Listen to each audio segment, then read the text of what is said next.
everybody, and welcome to Off Slate Media today, where our series is our favorites. And in case you are new here, we talk about a collection of movies, a director, a genre, whatever it is we are vibing with that day, and we talk about our favorite movies from that said collection. Yes. And today we got a good one because I forgot Jared's pick because we picked an actor. We didn't even tell him what it was. Yeah, that's true. I missed that. We're doing an actor picked an today. Actor because he's funny. He is funny, and I was gonna try to think of puns to do it for your movie, but I don't know any. But you couldn't foot the bill. Also, I did try to put it in the hole for mine, and you then didn't say put it in the hole. In the hole. And then from Jake's, it's a oh my god, you just killed Bill Murray. That was really horrible. Gave mine away. I can't also, mine away. Yours is so sad. There's no one-liners from it. That's I was trying to think of the best way too. Think of them in the moment. Oh, really? So anyway, Jared, with all this shroud of mystery, what is your favorite Shroud of Mystery Bill Murray movie? This will come to no surprise to anyone who's pretentious film person that I pick the one Bill Murray movie that is like, well, there's probably a couple others, but one of his serious roles and his Oscar nominated role, which is Lost in Translation. I didn't realize he was nominated for an Oscar for this. I would have picked him to win. Sean Penn won for Mystic River, and he's very good in that, but most of the movie's him yelling. Just, is that my daughter in this? Yeah! Is this like to Bill Murray what Will Ferrell or what Stranger Than Fiction is to Will Ferrell? In a way, it's a very different kind of movie. It's not a feel-good movie, but it's not like depressing. It's a hard movie to put my finger on to talk to other people because it's such a personal movie to me. And it's kind of polarizing. It is a little bit. In the circles most people, I would say, call it a really good movie. And I don't know how it's aged. I just watched it, and I'm like, I'm not well versed in this stuff because it's supposed to be, a Westerner's perspective of Japan, and you could make arguments for is this a bit of like I don't know, want to go as far as racism, but exoticism, however I don't know, because the whole purpose of the movie was Sofia Coppola, the director, Francis Ford Coppola's daughter, had spent time in Japan, had friends there, and just wanted to make a, as she called, a Valentine to Tokyo, and so it's her perspective. So I don't know how to talk about it in that way because I'm just dumb white boy. I really am. I don't know, but when I watched this a couple weeks ago, I was like, man, this takes me back to when I first watched this at 17. I'm 28 now, so it's quite a while. I've watched it a couple times since then, but it takes you back to that first time you watch it. It just, how to say this, it oozes early 2000s filmmaking in the best ways. Interesting. Because it's not cliche or tropey. It just has that vibe. Great soundtrack, in terms of the music is good, but there's a lot of needle drops. And a lot of the songs she picks are just songs that she likes, but it works so well. The opening, I think I put I have a DVD, I have a Blu-ray. Put the DVD in, and the what's it called? Menu started, and it's a shot of Tokyo at night, and it has one of the songs playing, an instrumental part, and I go, oh my gosh. If you want to talk about a movie having a very, very good atmosphere, it's this one. And I've talked about how the movie makes me feel. I haven't even talked about what it's about. So what? Neither of you have seen it. Actually, never seen this, and I would love to know what it it's. It's very different from a Bill Murray movie. It's funny, but not in a Bill Murray way, because it's considered a comedy, but it's more about Bill Murray and Scarlett Johansson meeting up in Tokyo and just spending time together. Whether their connection is romantic is kind of up to you. I see it more as platonic and friends, even though you can make arguments for anyway. It's just that's interesting. Bill Murray is playing a middle-aged actor who's over there shooting a commercial for Suntory whiskey, and he's kind of midlife crisis, stuck in a rut, kind of just doing this for the money and to get away from his wife and kids for a bit. Just kind of in one of those places in life, one of those in-betweens, what do I do? Because it's, I would say washed up actor, but just kind of That you kind know, his prime was a decade or two ago and whatnot. And so that's kind of where he is. He also has severe jet lag. So he's kind of just spending most of his time at the hotel bar. Just, you know, I mean, they're both sleep, because I say they're both sleep deprived, because ScarJo is playing a young wife who is recently married to a photographer. She's a college graduate and she doesn't know what she wants to do. So a very different moment. Like Bill Murray's life is kind of already gone a ways, whereas hers is still just starting. And that's the thing that I connected to this time of, oof, I'm older than her character, but also like, man, I can feel that. And it's funny how Giovanni Ribisi plays her husband, and he's only in like half the movie, but his role was inspired by Spike Jonze, because Sophia and Spike Jonze were married for a bit.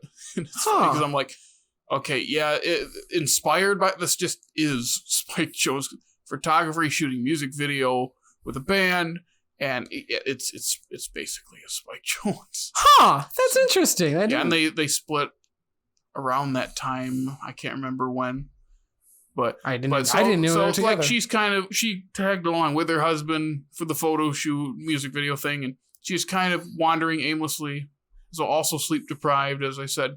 Just both of them are at different moments in their life where they're not quite sure how to feel about it and what they want to do, or you know, just one of those things. And it's just them. There's really not a plot. So sometimes it's just like a very existential movie. It is a lot of breathing room, a lot of just scenes and shots of just people existing and sitting back and letting Tokyo and the music and whatnot kind of breathe life into it. Because there's not a ton of conflict. There's not a ton of like story at all. And the first act is a bit jumbled. And I remember watching it this time like, is this bad? But things start moving when they both meet up and start hanging out. Because it's literally just, they're just hanging out with each other. I was going to say, that's just the whole movie. It's just them. Yeah.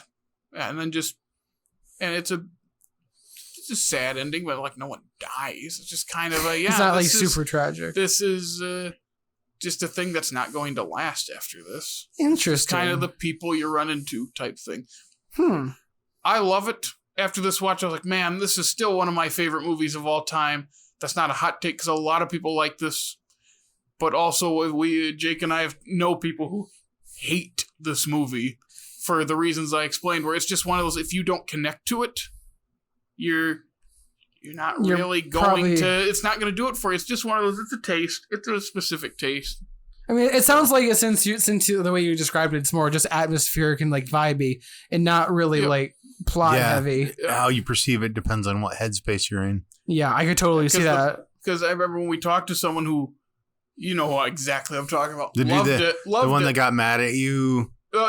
He loved it, and then later he didn't because he was, you know, in his 30s, married with kids, and said, this is bad. And then he was talking to me once, trying to goad me into like debating, wasn't he? Yeah. And I was just kind of deflecting without really trying. I was just like, yeah. And he's like, well, I feel mid-30s, married man with kids, I shouldn't be watching this movie. I go, yeah, you probably shouldn't. And he didn't like that, apparently. Jake was standing there, like, watching this guy. We know him. It's not like getting mad at me, and I'm just not even picking up that he's getting mad at me. Oh, because I think we're also filming at the time. Something like that. Might have been in this room. I think it was. But it was a while ago. So it's one of those things, you don't go into it for plot, and you don't go into it for just big stuff. It's just kind of a laid-back, somber type thing. And it was a lot funnier this time than I remember. Because I remember... you're older. Yeah, because as a kid, you know, I was 17 when I watched the first time, as I said. And I double featured it with There Will Be Blood. Oh, wow! Either the same night or like back-to-back. It's just like two of my most favorite movies. Just because that's the time. Late teens, when you're first starting to get into movies like that, where you just that's why it took me back. And I hadn't watched this in like 6 or 7 years, something like that. So watching it, I was laughing a lot more. And there is a good one-liner. There's a part where ScarJo's friends, she's going to meet Bill Murray and her friends at a club, and it's a hard cut to, it's a strip club. Okay. And Bill Murray is just kind of uncomfortably standing there, and she comes in, he's like, where are the guys? And Bill Murray goes, oh, they're taking a dance class, and they're getting a lap dance in the other room. And I go, yeah, that's a good line. Taking a dance class. Interesting. So yeah, I didn't know what to expect from it, but It sounds like I would actually really enjoy that, so I'll have to make sure. I think so. It's one of those things like I was watching it, and even the pacing and the way it works, it doesn't quite get going until they're together, and I think that works because you're kind of lost with them. Because the other thing is the language and cultural barriers is another thing in the way. It's like we're already sleep deprived, we're in a place we're not familiar with, the culture shock is there, and we're just kind of trying to enjoy ourselves or feel something, but they're just kind of stuck there. Interesting. Very young ScarJo too. I think she was like 18. So I was gonna say. So you said her character was supposed to be about like our age, like mid-20s, early 20s. I think she's early because graduated college, so probably about 22, 23. So a little bit younger than us, but that same headspace of. I think her character went to Yale for like philosophy. And she no idea. I feel that with a film degree. I think there's a line from Bill Murray where she says, "Oh, what did you go for?" He goes, "Philosophy." He goes, "Oh yeah, well there." I think he says something like a lot of jobs there. Yeah, but it was funny. That's good. Yeah, and then again, it's much quieter movie. There are a couple of funny parts. Bill Murray on an elliptical where it's getting faster, and he's hitting the button because he can't figure it out, and he's yelling, "Help!" It was pretty funny. All right. I'll throw that to my list. That's all I really got to say. You know, it's again, you could watch it and hate it. Or just go like, it's fine. But it's one of those, when it speaks to you, it speaks just to you. Depends on your headspace and that kind of thing. Yeah, I know we're starting this funny guy, Bill Murray. Yeah, I know, it's like a somber and like... a more somber, depressing one. Because there are other serious... This Broken Flowers is another serious Bill Murray one, and it's way more somber than this. But more in like it's much more cynical than this. Interesting. It's a Jarmusch movie. Jim Jarmusch, so. It's good though. It's also a good movie. So, but anyway. All right. Well. Before we start the next one, I just have a question for you, Dickey. What's that? Every one of these films you say you're going to add to the list, right? My list is I want to so see big. this list. Is it like a tome? Yeah, at this point, that list is it's like a phone book. Naughty and nice list. It's just mad. It really is never ending. You have to put them on a scroll. Yeah. Oh, speaking of which, and I just feel like I need to celebrate this. Someone finally watched the rest of Chernobyl. Yeah! The gag is dead! What happened? Oh, it'll never be dead. No. Do you watch Chernobyl? What happened in the end? I'm very curious. Well, are we doing it? We're not doing a Chernobyl episode. We lost. Yes. But no, the human race lost. I love Chernobyl. And maybe we'll do something on Chernobyl. Maybe. We'll see. That means you have to watch it again. I mean, I just watched it, so it's pretty fresh in my mind. We want to make you watch it again. Thank you. Of course. I would also have to watch it again. It's been a couple years since I watched it. Well, now you guys have to rewatch it. But I watched it in 2020. We're not talking about Chernobyl. Now we're going to move on from Jared's very somber, very serious pick, lost in translation, to my favorite movie is Ghostbusters, y'all. Ghostbusters is peak Bill Murray comedy to me. I could not even... God, the movie is so quotable. It's so... We came, we saw, we kicked its butt. Other words, but it's... Like it stopped before. That's like, oh my God. Like, I just got slimed. Which one is Sigourney Weaver? Is she the keymaster or the gatekeeper? I think she's the gatekeeper. No spoilers. Have you never seen this? What? I've never seen that. I've never seen that. You've never seen Ghostbusters? Interesting. I didn't know that. I didn't know that either. I was just quoting the funny part. Are you the keymaster? No. I'm the... Yeah, I know that was a good... Are you the keymaster? Yes, I am. Or still, it's like one of my all-time, like, okay, I said that this is so quotable. I could literally quote this whole movie. But one of my absolute... The Winston thing. No, it's not Winston. It's like... Someone asked you. Yeah, Ray. No, it wasn't Winston. Ray. If someone asks if you're a god, you say yes. But what I was going to say was, my favorite line is like, okay, I have a plan. You ready? 3, 2, 1. Get her! Ah! Get her. Like, that's it? That was your plan? And everything is like, I don't want to say. Don't forget that we watched this movie together in the theater. Oh my God, we did. What happened? You want me to tell the story? We have to tell the story So there we are. Tell We're in the theater watch because I think it was 2018 or 19. I think it was 19. We had like an anniversary. It had to be. 19. It was an anniversary. Yeah. It was like the 35th or something. That sound right? 35th maybe. Yeah. Well, it was 84, wasn't it? 84. So 35. Yeah. So it was like the 35th re-release. And Dickey and I, other people are sitting next to each other, and they're the recliners. And the thing I do is about half the movie I have my feet up on the recliner. The other half I put one or both legs on the side of it, just you can't stretch out. And these chairs are sometimes close to each other or angled weird. So I put both my legs up, and it's like rubbing against the other chair. Oh wow, that's close.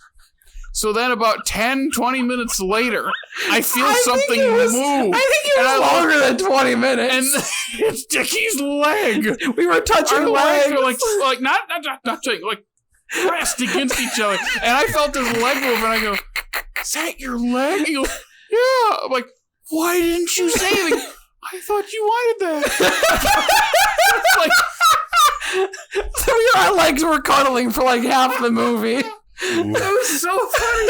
I thought it was the chair, so like, oh, okay, but he just didn't do anything. If that was me, I would have been like, what are you doing, bud? I mean, okay, I guess, but he just didn't do anything. Our legs smacked together. Oh man! Well, that's right in the middle. And then when we realized what happened, we started laughing. Wasn't Sam right next to you too? Like, that. And the other's like, what is going on? Like our legs were touching like 30 minutes, like rubbing against each other. We didn't realize it, and I go, "How do you not?"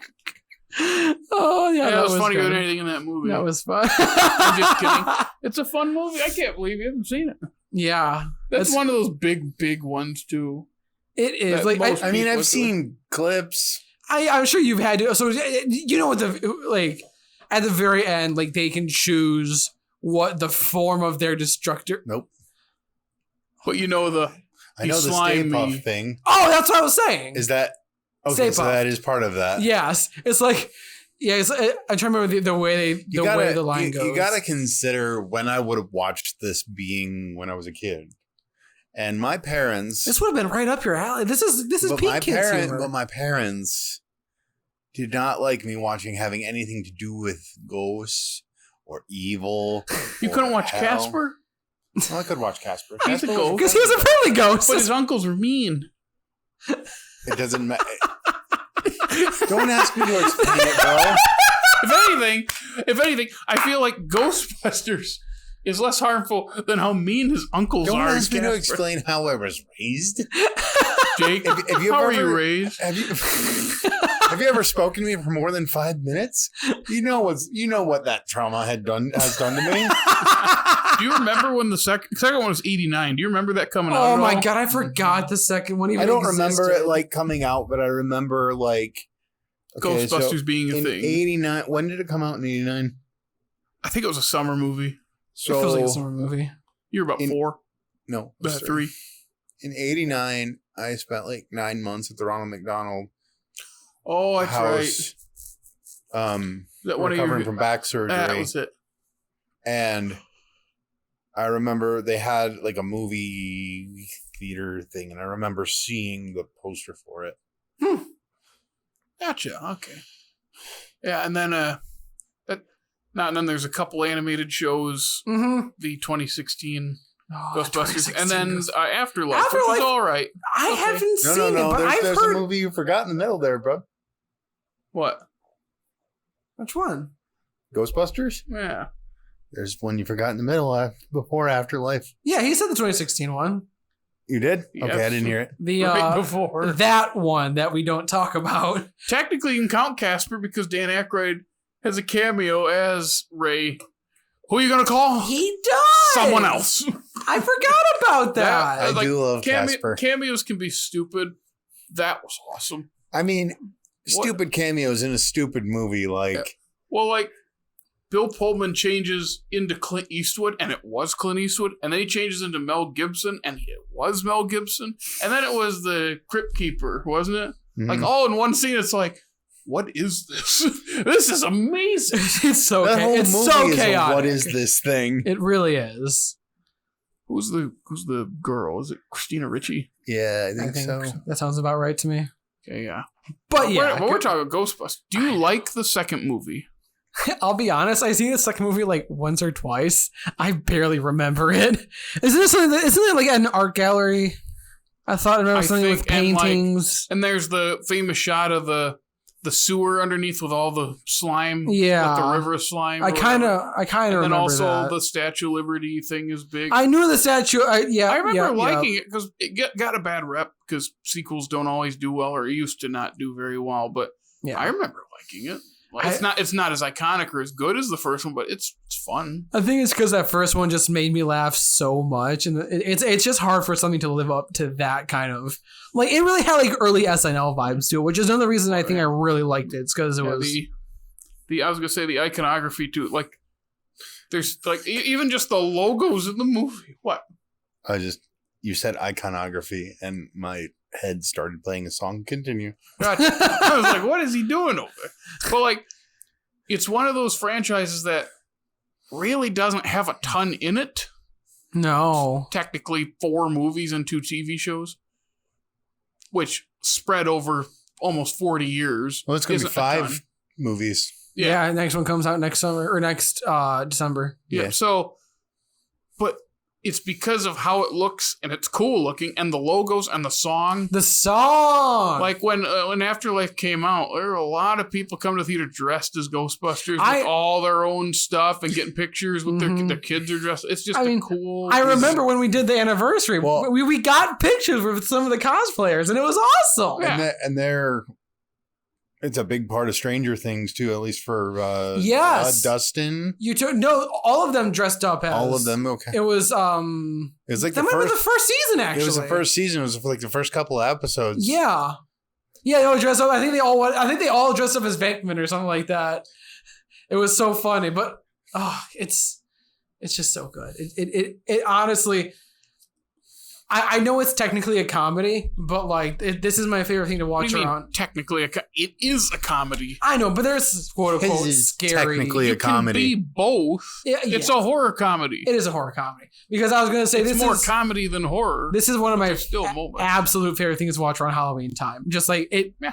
It's a fall movie. It's a fall movie. It absolutely is. It's just. Oh, speaking of that, and this is completely off topic. That TikTok you sent me the other day that was like, this guy just gave me magical food in Sweden. Yeah. I have not seen Midsummer. Oh, I stared at that for like an hour, and I was like, funny moments, right, Dickey? I was like, hilarious. I don't understand. And then I read the caption. I was like, oh, I guess. I thought you saw that, so I said that to you. You have a moment watching Midsummer with us where you just bust out laughing, and all of us are like, why are you laughing that hard? It's funny, but not like laugh out loud funny. It's when he's peeing on the tree. Someone starts yelling in the movie, the camera shifts, and the music, like the low strings, are playing an ominous note. This is not supposed to be laugh out loud funny. And when you see you peeing on the tree, which has ashes on it, yes, it's like, oh no. And then it gets worse. He's gut laughing. And other people in the theater were like staring at us like, and I'm thinking, oh, I don't want to sit here right now. It's like, it's not that funny. It's not supposed to be that funny. This is a pretty terrible moment. I think that might have been the second time that I watched it, which is why it was a little funnier to me, but I don't know. No, that was the first. I don't think the first time I was in Royal Oak. No, I thought you saw it with us first. I have to remember. May of 2019. Yeah, that was a while ago. Anyway, that's Midsummer. But yeah, I can't think about anything else. I love this movie wholeheartedly. So out of all of us, Jake, I know you have the best pick. You have the most Bill Murray movie out of any Bill movie. The billiest, Murrayest, most wonderful movieist ever.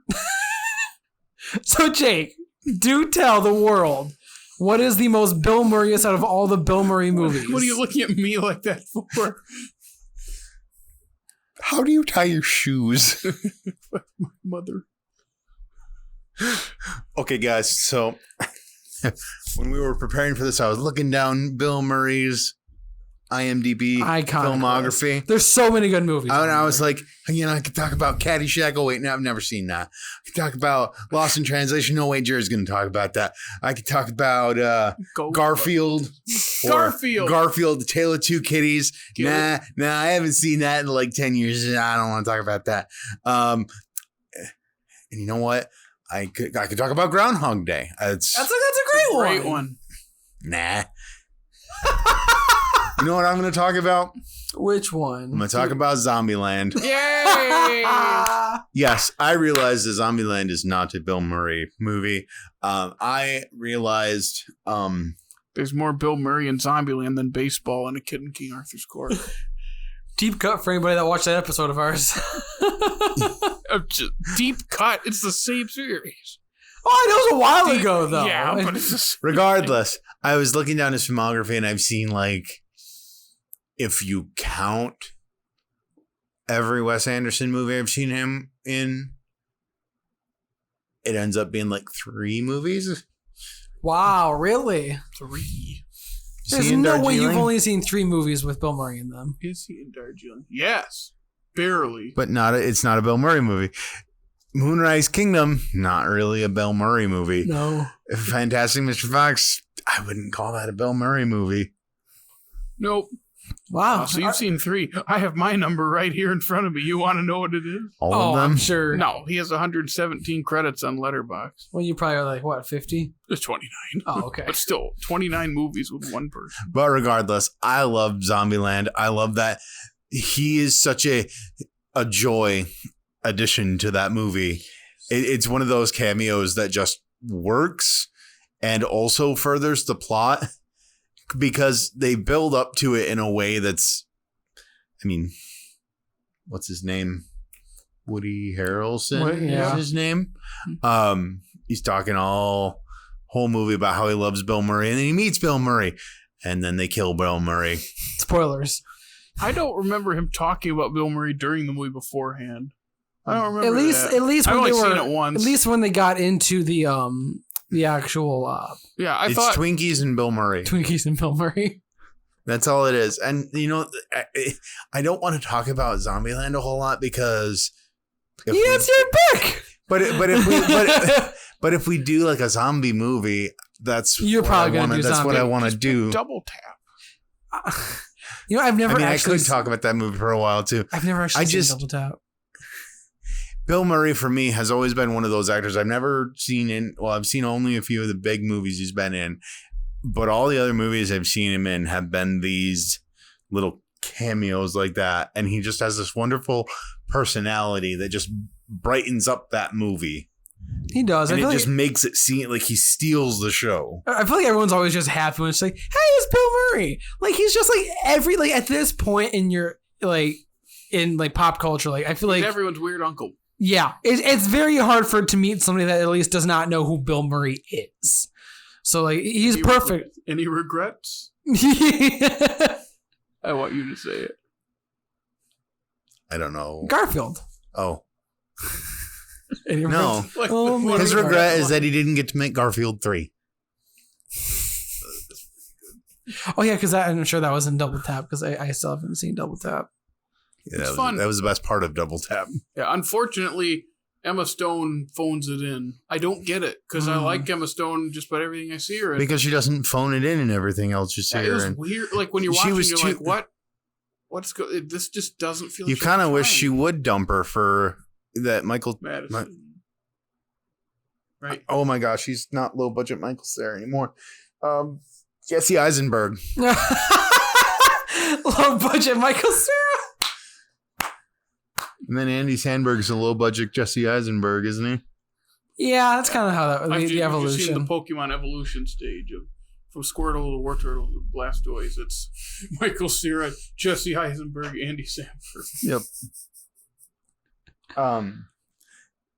Yeah, I really love that movie. It's funny. I'm sure I'll talk about it again. I'm sure. It's supposed to be a TV show, wasn't it? I don't know. I thought it was really going to do like a kill of the week. That would have been I fantastic. think, but then it wouldn't work. Something where they ended up making it a movie instead. That feels like something that could have worked very similar, like What We Do in the Shadows. Like it has that very similar vibe. It could have pulled off a TV show. Was this pre-Walking Dead? No, I think this came out when it was in the heyday. 2009. When is Walking Dead? Because that's a very good point. Is Walking Dead still in its heyday? Oh, Walking Dead's over, It is right? before Walking Dead. 2010. Is it over? I think so. I have no idea anymore. Does anybody still watch Walking Dead? Please, Does if you still watch Walking Dead, if anybody watches Walking Dead, please comment and tell us why, because I'm very curious to know. I mean, I watched like 2 episodes of it and I was like, hey, I got up to it. season 3. I legitimately, I love seasons 1 through 3 of The Walking Dead. Really, a lot of people hate season 2. I've never seen I know. any of it. I don't know why. That was everything that was stay on the farm. Yeah, The whole season. I liked it. I'm just going off whatever. Well, and especially because I mean, Shane was in. Oh crap! Who plays Shane? John Bernthal. I love John Bernthal, and he was Shane in this, and so it's another reason that I love the show. Isn't it weird? His career has gone off into completely different directions since then. Oh the my show God. Hasn't even ended. Like, did you ever think about that when actors did they you look leave up a show? Did you look up if it did end? It says 2022, but I don't know if I trust that. Huh? The point being, it's like, imagine this thing is still running, and it's like, oh, I've been off the show since, and I don't know. I can't Season remember how. 4, and now it's like season 12. It's like, oh, this thing's still running. That's almost a decade ago. I left the show. Like, Yeah, that was think that's how just weird weird to that think. is. That's weird to think about. That's definitely one of those shows that I feel like is gonna pull a Lost, and all of a sudden, the end of the show is going to be the beginning of the show. oh, good. But I don't know. what's his name? The main character guy is off the show. Everyone remembered that. Rick. Yeah, but I mean, no one's ever dead anymore. Yeah, that's true.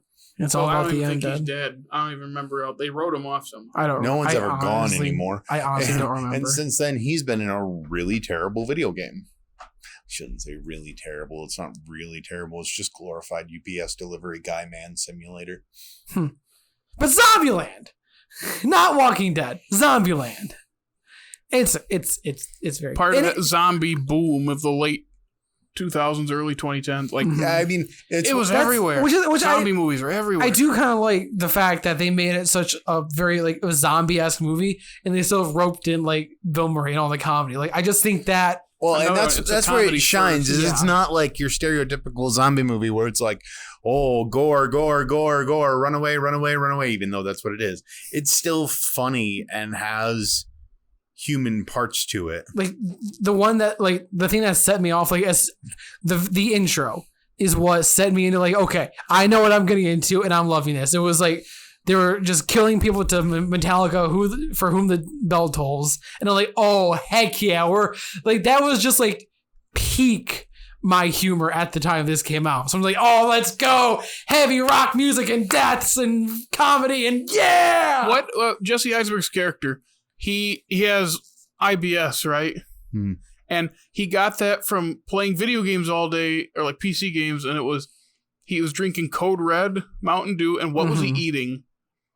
He was just saying like he was drinking Code Red and eating something all night, every night, and that's what caused his IBS. It's like Doritos or something like that, maybe. I don't remember. I just remember hearing that. I go, oh man. It does. That movie always gives me like, especially the beginning of it in particular, gives me Edgar Wright vibes because I think I saw it after Scott Pilgrim, and I think that is what whenever I see movies that do things like that, like the graphics on the screen, it always reminds me of Scott Pilgrim now, and that always reminds me of Edgar Or Wright. Stranger Than Fiction does that too. Yeah, That's true. Who directed Zombieland here? Ruben Fleischer. Ruben Fleischer. He did the second one. He also did Uncharted, Gangster Squad, 30 minutes or less, and Venom. 30 minutes. No. Okay, so he's like Venom. 3 for however many you said. Although that together, 3 for 7 or 3 for 8. It's kind of a losing record. Because like I liked Venom. I liked this. I liked. Oh, it's good for you. I don't like it at all. I like very the second dirty one and way dank. better. Yeah, but it's still fun, but it's. Which means he's worked with Woody Harrelson 3 times then, because Woody Harrelson's in the second. Well, actually 4 times, because technically he's in the first Venom for the one scene. Well, technically. So that makes sense. All right. Well, anything else you want to mention about? Yeah. Well, I was gonna say the killing the zombies to Metallica. Yeah. And he brought it back right. It's like, oh yeah, that reminds me that Shaun of the Dead, they're beating up the zombies to that Queen song. Yeah. Which Queen song is it again? Don't Stop Me Now. Yep. So it's like, oh, that's kind of a similar thing just from a couple years earlier. Oh, I do have a comment. And I'll probably bring this back up if we ever do a zombie movie because that is one of my favorite zombie movies. Mhm. But Warm Bodies. You saw it in theaters. I saw it in theaters I've never with seen Drew. Wow. Did you like He was it? not happy with me. Going to go see that. Is that Nicholas Hoult? Yeah. I don't think know. it is. Beast himself. But that movie, I went into it thinking, oh yeah, this is interesting because of the big zombies boom, and I think it was after Zombieland, so I was like, oh, I'll go see it. Zombies. Yeah. It looks different. I'll go see it. And then I realized what I was watching. Yeah. And I was like, It's the same guy who did 50-50. Oh, I Hey. liked 50-50. Yeah, 50-50 is good. Yeah. That's the one you saw like 8 times in one day or whatever it was. no, I watched it 3 times in a row, back to back. Sorry, what were we going to say, though, about? The grossest part in that entire movie when that first part when he's in the apartment with the girl he likes Mm. and she chases him into the bathroom and he shuts the door on her ankle and her bone just pops out and I'm like and then she's walking on it and I'm like fast forward. I will say, it gave me, the other thing I can think is Deadpool, like, really good low-budget VFX. They knew what they needed to get done and they made it work really well. I think it's good. I like it because they don't lean into the gore. They kind of make the gore funny and Exactly. kind of pick their spots. Exactly, which is why I think it works for a low-budget movie like it was. It's interesting how it has a lot of subtlety that other horror movies now lack because everything is gotta shock them, gotta Mhm. shock them, Mm-hmm. Yeah. gotta jump scare. All right. Well, on that note, if you made it through the episode, thank you for listening to us here at Off Slate Media. Jared, where can the good people find us if they would like to watch more of our content or follow us on social media? Well, I was thinking about the whole double tap thing and how you have to like make sure it's dead, right? And I remember thinking that was really funny. Oh, that's not the way that I thought you were going to go. And things that are funny tend to be comedy, and comedy can also be translated into social media, which then makes them funny. And TikTok is a social media. This is funny. brutal. And according to some of us, our TikTok is very funny. Yikes. I thought it was funny. That was, I think, The worst one yet. that was hard. I mean, and I think the TikTok is funny, obviously, because it is. I mean, ha ha ha ha ha. But Oh, that we was got 2 more hard. subscribers or followers or whatever. We're almost at 700. We're almost at See, 700. It's the How many do you have to be able to go live? 1,000. Hey, 300 more. We're close. We're legit close. 300 more people. Find our TikTok funny and subscribe So we can go live. or follow. It's not subscribe on TikTok. So we can go live. We also have Facebook, Twitter, and the Insta, according to the funny Jersey Mike's napkin this is all written on. Hey, it's funny. Podcasting. You can also listen to us, on Apple, Google, Spotify, Stitcher, and hey, here on YouTube, like and subscribe and ring our bell. Ring our bell, baby. Dingling? What? Yes. Leave a comment on how funny our TikTok is. Or just if you like our show, if you have any other Or things you'd like to more let ideas us. for our favorites because we're kind of running out. Yep, keep the new ideas flowing in. But for all of us here at Off Slate Media, thank you so much for listening and watching to today's episode of our favorites. Stay tuned for more awesome stuff coming out this week, coming out next week, coming out forever, baby. Off Slate Media forever. We will see you later. Bye.